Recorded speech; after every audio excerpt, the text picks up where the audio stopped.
In terms of performance, for the first time in 6 years, there will be multiple engine suppliers in the IZOD IndyCar series.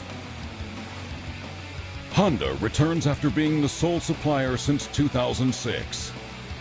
Chevrolet is back.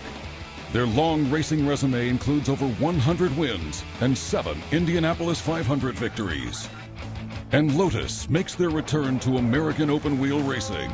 Their strong heritage dates back to Jimmy Clark's win at Indy in 1965.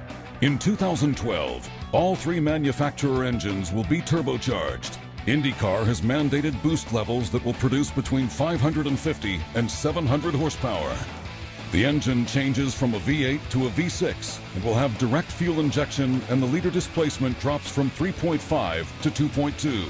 The new car will be lighter and will continue to be powered by 100% ethanol.